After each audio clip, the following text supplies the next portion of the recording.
సభకు రావాలి అని జగన్ని సభకు రావాలి అని ఛాలెంజ్ చేస్తున్నారు ఆంధ్రప్రదేశ్ ముఖ్యమంత్రి చంద్రబాబు నాయుడు. కానీ ప్రతిపక్ష హోదా, ప్రధాన ప్రతిపక్ష హోదా ఇస్తేనే సభకు వస్తాను అని ఛాలెంజ్ చేసి వెళ్ళిపోయారు జగన్.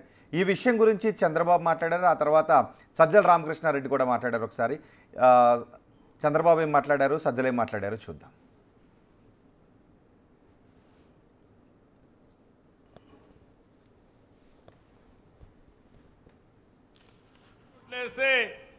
రోడ్లన్నీ గుంతలు పెడతారు. అవునా కాదా అని అడుగుతున్నా.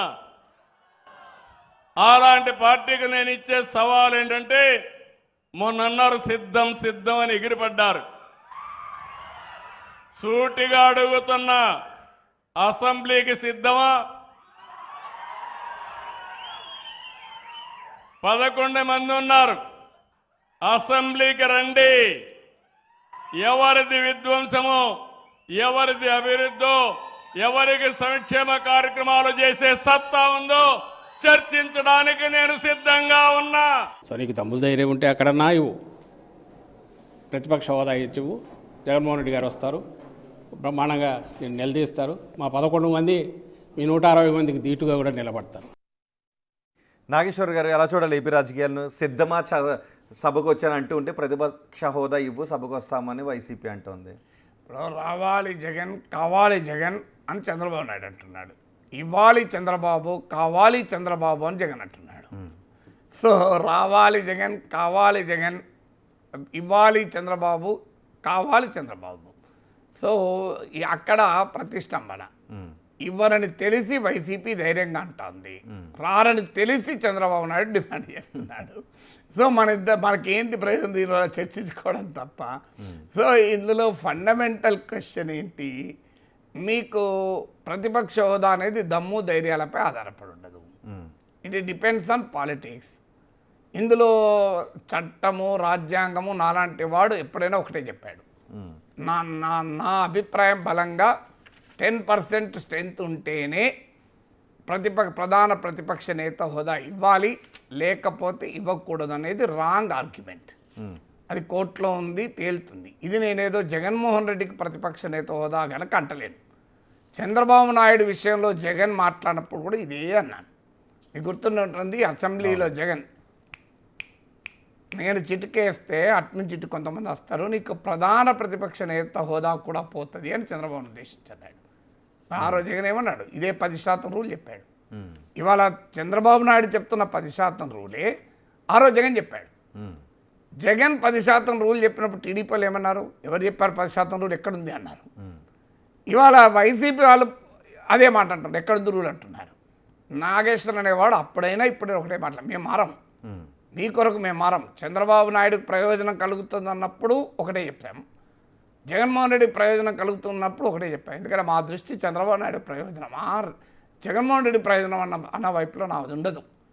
ఏది వాస్తవం అని చెప్తాను. మీరు Andhra Pradesh payment of salaries and pensions act అని చదవండి, గూగుల్లో కొడితే వస్తుంది. నేను ఏం చేయాల్సిన అవసరం లేదు. అందులో ఉన్న ప్రొవిజో ఒక అధికరణ సెక్షన్కి ఉన్న ప్రొవిజోలో చదవండి, క్లియర్గా ఉంది హూ ఈజ్ అపోజిషన్ లీడర్ అని. సో అందులో ఎక్కడా 10% అని లేదు. ఏముంది, అదర్ దెన్ ద గవర్నమెంట్, ప్రభుత్వేతర పక్షములో ఎక్కువ సీట్లు ఉన్నవారే ప్రతిపక్ష నేతగా ఉంటారు. ఇక్కడ అసెంబ్లీలో ప్రభుత్వేతర పక్షం ఒక్కటే కనుక ఆ వాటి నాయకుడే ఉంటాడు. ఇది రాహుల్ గాంధీకి ప్రతిపక్ష నేత అన్నప్పుడు నేను ఇదే చెప్పాను. నా పొజిషన్లో తేడా లేదు, ఎందుకంటే that is part of the law. ఇది ఒకప్పుడు ఈ 10% అనేది ఎప్పుడు వచ్చిందంటే, మొదట్లో లోక్సభ ప్రారంభ సమయంలో సీట్ల కేటాయింపు కొరకు, పార్లమెంట్లో రూమ్స్ కేటాయింపు కొరకు ఒక పార్టీ ఏది, గ్రూప్ ఏది అనే ఒక డెఫినేషన్ ఇచ్చే క్రమంలో అప్పటి స్పీకర్ ఇచ్చిన ఆదేశం అది. ఎందుకంటే ఒక పార్టీ అన్నప్పుడు పార్టీగా, ఒక అపోజిషన్ పార్టీగా గుర్తించాలంటే 10% ఉండాలి, అపోజిషన్ గ్రూప్గా చూడడం అనే డిస్టింక్షన్ వచ్చింది. తర్వాత anti payment of salaries and pensions act వచ్చింది పార్లమెంట్లో. రాష్ట్రాల్లో కూడా payment of salaries and pensions యాక్ట్లు వచ్చినాయి. అదే కాకుండా మీకు యాంటీ డిఫెక్షన్ లా వచ్చింది. యాంటీ డిఫెక్షన్ లాలో క్లియర్గా ఏమన్నారు, 10% అన్న పదం ఎక్కడ లేదా. ఒక పార్టీకి ఒక్క సభ్యుడున్నా ఆ సభ్యుడు కనుక నీకు విప్ ధిక్కరిస్తే సభ్యత్వం పోతుంది. సో ఒక్కరున్నారా ఇద్దరున్నారా సంబంధం లేదు. అపోజిషన్ పార్టీ అనే డెఫినేషన్కు లెజిస్లేచర్ పార్టీ అనే డెఫినేషన్ మీరు యాంటీ డిఫెక్షన్ లా చూడండి, సింపుల్, నెంబర్తో సంబంధం లేదు.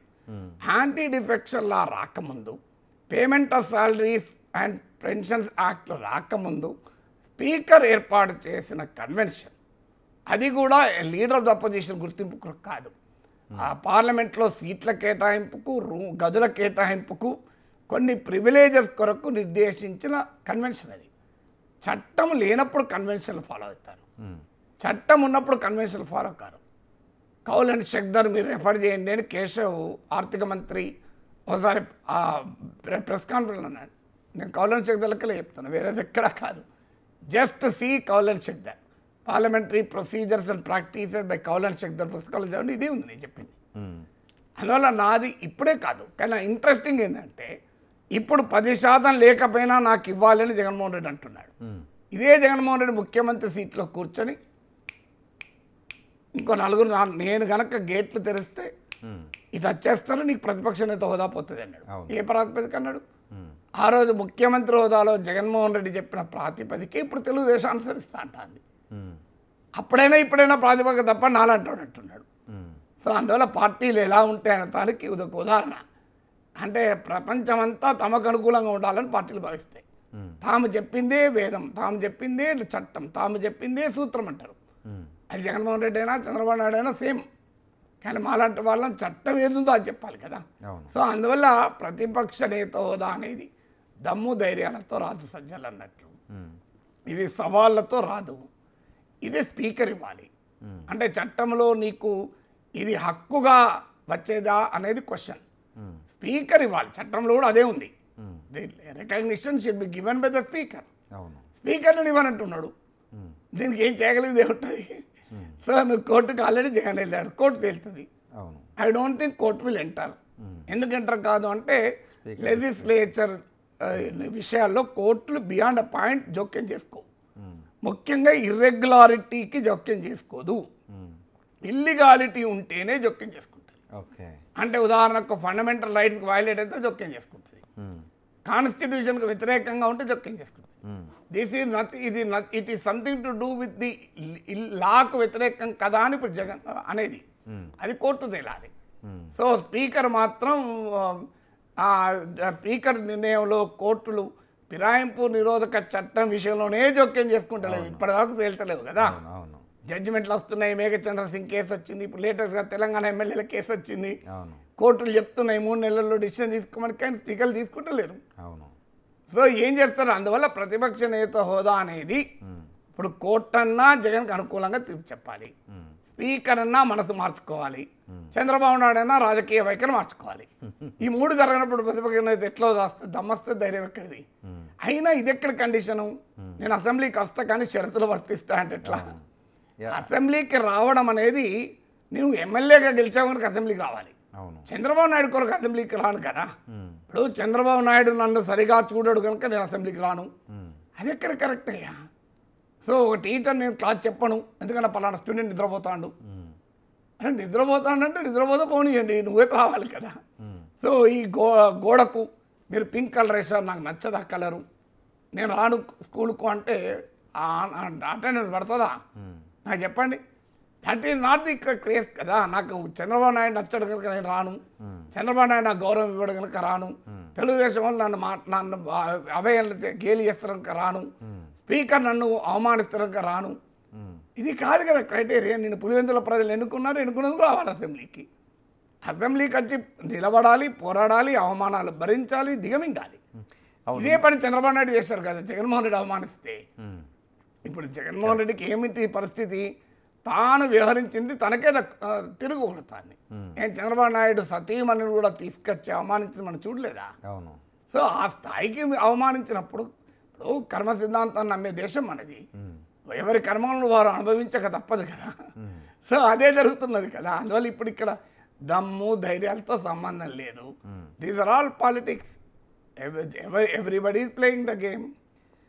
నాగేశ్వర గారు అసలు మీరు ఆ పాయింట్ తీసుకొచ్చారు కాబట్టి సభలో జరిగే అవమానాల కారణంగా నేను సభకు రావడం లేదు అనేది ఇక్కడ తెలంగాణలోనూ జరుగుతుంది, ఆంధ్రప్రదేశ్లో జరిగింది, ఇప్పుడు జరుగుతుంది. ఆ పాయింట్ని ఎలా చూడాలి అసలు? అవమానాల కారణం తెలంగాణలో అవమానం కూడా అనడం కాదు, తెలంగాణలో నా స్థాయి కాదు అని వస్తాడు కేసీఆర్. కేసీఆర్ వచ్చింది ఎప్పుడు, అవమానించింది ఎప్పుడు? అసలు అది కాదు. ఇక్కడ కేసీఆర్కి అక్కడ తేడా ఉంది. ఇక్కడ కేసీఆర్ 10 మంది వెళ్ళిపోయినా కూడా 29 మంది ఎమ్మెల్యేలు ఉన్నారు, ఇంకా 27 ఎంత ఉన్నారు ఎమ్మెల్యేలు.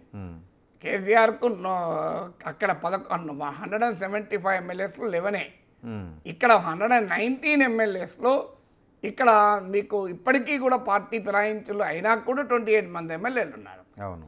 అక్కడ టీడీపీ వైసీపీ తప్ప మరొక లేరు. జనసేన బీజేపీ కూడా టీడీపీలో భాగమే కదా ఇప్పుడు కూటమిలో. అవును. అక్కడేమో కూటమి వర్సెస్ జగన్, అంటే 164 మంది ఎమ్మెల్యేలు ఒకవైపు, 11 మంది ఎమ్మెల్యేలు ఇంకోవైపు. ఇక్కడికి తేడా ఉంది. ఇక్కడ ఏమున్నది, ఇక్కడ కాంగ్రెస్ ఒకటే లేదు, కాంగ్రెస్ బీఆర్ఎస్ లేదు కదా. ఇక్కడ బీజేపీ ఉంది, ఎంఐఎం ఉంది, సిపిఐ ఉంది, 3 పార్టీలు ఉన్నాయి ఇక వేరే. సో అందువల్ల ఇక్కడ సభ పోలరైజ్ కాదు అక్కడలాగా. ఇక్కడ కేసీఆర్ రాకపోవడానికి ఈగో ప్రాబ్లం, ఈగో అక్కడ ఇన్సల్టింగ్ ప్రాబ్లం అనేది కాదు, ఈగో ప్రాబ్లం. నా స్థాయి కాదు రేవంత్ రెడ్డిని పెట్టుకోండి. ఇక్కడ ఉన్న నా తీరి అదే, నీ స్థాయా వాళ్ళ స్థాయా అనేది ప్రజాస్వామ్యంలో ప్రజల తీర్పే నిర్ణయించాలి తప్ప నా వ్యక్తిగత అంశం కాదు కదా.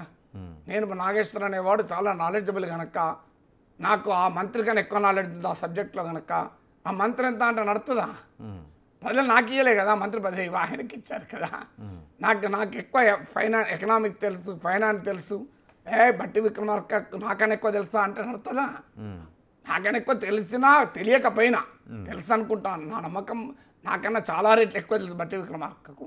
కానీ ఒకవేళ అజ్యూమింగ్ తెలియదు అనుకుందాం, నడుతుంది అన్నది. అరే నాకు ఫైనాన్స్ మినిస్టర్ కానీ ఎక్కువ ఎకనామిక్స్ తెలుసు, నేను ఎకానమిస్ట్ను. అయ్యా నువ్వు ఎకానమిస్ట్ అయితే వెళ్ళి బట్టి విక్రమార్క పిలిస్తే సలహా చెప్పు అంతే. కానీ ఫైనాన్స్ మినిస్టర్ కుర్చీలో కూర్చుంటాడు నడవదు కదా. ఆ కుర్చీలో కూర్చుకున్న దానికి ప్రజలు బట్టి విక్రమార్కకి ఇచ్చారు అధికారం, నాగేశ్వర్కి ఇయలే, ఇంకోరికి ఇయలే.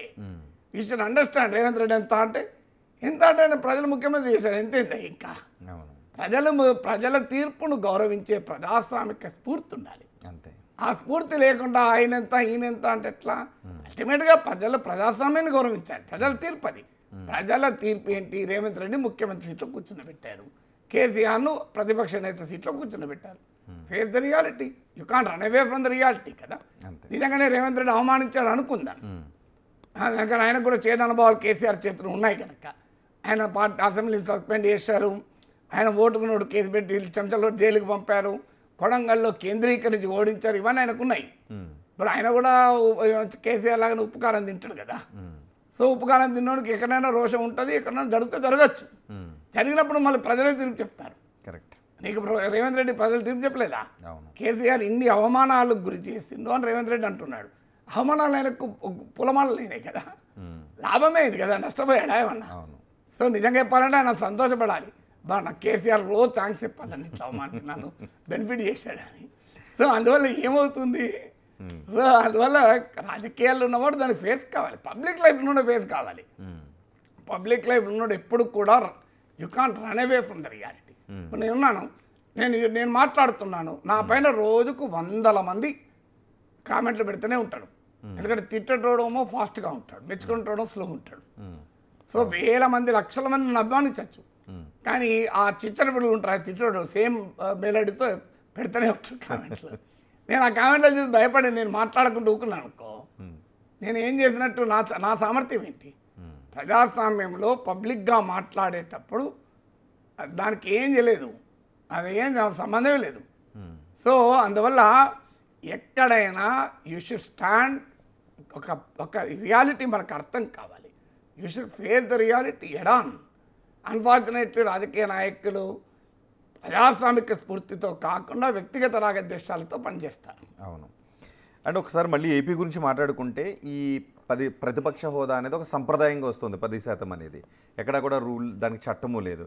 సో ఇలాంటి సంప్రదాయాన్ని మార్చే అవకాశం ఉన్నప్పుడు ఆ పార్టీ మారిస్తే బెటరా? అది రాంగ్, సంప్రదాయం కాదు, చట్టం ఉందని చెప్తున్నాను నేను. అదే మీకు చట్టంలో ఉంది. ఆంధ్రప్రదేశ్ పేమెంట్, మీరు గూగుల్ కొట్టండి ఒకసారి, Andhra Pradesh payment of salaries and pension అని కొట్టండి అవును గూగుల్ వస్తుంది మీకు 10% సీట్లు ఉండాలి అని 10% సీట్లు ఉండాలి అని లేదు అని అంటున్నారు. నేను అనడం కాదు సార్, మీకు గూగుల్ అవునవును అదే ఉంది. అదే టైం తీసుకొని కొట్టండి కావాలంటే. Andhra Pradesh payment of salaries and payment act అని కొట్టి నాకు గుర్తున్నంత వరకు 12B అనుకుంటా సబ్జెక్ట్ కరెక్షన్, కరెక్ట్ సెక్షన్ గుర్తులేదు, చూడండి మీరు. అందులో ఉంది కదా ఇలా చట్టం. కన్వెన్షన్ ఎక్కడిది? Convention was much before the law. So వీళ్ళు పెట్టుకున్న సంప్రదాయం అది. అలాగే సాంప్రదాయం కాదు మిత్రమా, చట్టంలో ఉంది అంటున్నాను నేను. చట్టంలో 10% అనే నిబంధన లేదు. అందువల్ల చట్టమే అది. మీరు యాంటీ డిఫెక్షన్ లా ప్రకారం 10% అనే నిబంధన లేదు. పేమెంట్ ఆఫ్ సాలరీస్ 10% అనేది నిబంధన వీళ్ళు సంప్రదాయం పెట్టుకున్నారు. దాన్ని చట్టం ఉన్నప్పుడు, చట్టంలో లేనప్పుడు సంప్రదాయం పెట్టుకోరాదు. చట్టం గ్రే ఏరియా ఉన్నప్పుడే సంప్రదాయం ఉంటుంది. చట్టం స్పష్టంగా నిర్దేశించినప్పుడు నీకు ఉండదు. చట్టం నాకు హౌస్ నెంబర్ ఉంది, ఎలక్షన్ కమిషన్ ఏమన్నారు, ఫుట్పాత్ మీద ఉంటారు, పండుకుంటారు, చెట్ల కింద పండుకుంటారు, పైప్ లైన్ల కింద వంటారు. వాళ్ళకి మేము ఓటర్కి ఇవ్వద్దా? వాళ్ళకి హౌస్ నెంబర్ లేదు, ఏం చేయాలి? వాళ్ళు అన్అఫీషియల్ గుడిసెలు వేసుకొని ఉంటారు, వాళ్ళకి హౌస్ నెంబర్ లేదు, మేము ఓటర్ ఇవ్వద్దా? హౌస్ నెంబర్ లేకపోయినా మేము ఓటు ఇస్తాం. అందుకే 0 నెంబర్ ఇచ్చిన ఉన్నాం. నా ఇంటికి 0 నెంబర్ ఇవ్వస్తా, నాకు ఇంటి నెంబర్ ఉంది కదా. ఇప్పుడు నా ఇంటి నెంబర్ లేదనుకో, మీరు 0 ఇవ్వచ్చు, నాకు ఇంటి నెంబర్ ఉంది కదా. నాకు ఇంటి నెంబర్ ఉన్నప్పుడు 0 ఎట్లా ఇస్తాను నేను? నాకు సో అదే అంటే ఏపీలో ప్రతిపక్ష నాయకుని సభలోకి రానివ్వకూడదని ఉద్దేశంతో అధికార పక్షం ఉంది అన్నట్టు వాళ్ళు మాట్లాడుతున్నారు కదా. రానివ్వకూడదని కాదు, వాళ్ళకి రావాలనే ఉంది. జగన్ రావాలి, జగన్కు చుక్కలు చూపెట్టాలనే ఉంది. కానీ ప్రతిపక్ష నేత హోదా ఇవ్వడానికి సిద్ధంగా లేరు. ఎందుకంటే జగన్మోహన్ రెడ్డి అదే పని అన్నాడు కదా చంద్రబాబు నాయుడు. నేను మరోసారి చెప్తాను, ఇలా అన్నాడు, సో నేను చిటికేస్తే అటు నుంచి ఇటు వస్తే నీ పని ఇంతే అన్నాడు కదా. So they want to show the same rule for Jagan. Jagan ఏ సూత్రం అయితే చెప్పాడో అదే సూత్రం చంద్రబాబు నాయుడు చెప్పదలుచుకున్నాడు జగన్కు. రైట్. సో మొత్తానికి ఆంధ్రప్రదేశ్ అసెంబ్లీలో ప్రతిపక్ష హోదా ఇస్తేనే సభకు వస్తాను అని జగన్ అంటూ ఉన్నారు. దేనికైనా సిద్ధం అంటూ ఉన్నారు కదా. చర్చకు సిద్ధపడితే సభకు రండి అని చంద్రబాబు సవాల్ విసిరారు. సో ఆ సవాళ్ళు ప్రతి సవాల్ అలాగే కొనసాగుతుంది. మరి చూద్దాం ఏం జరుగుతుందో.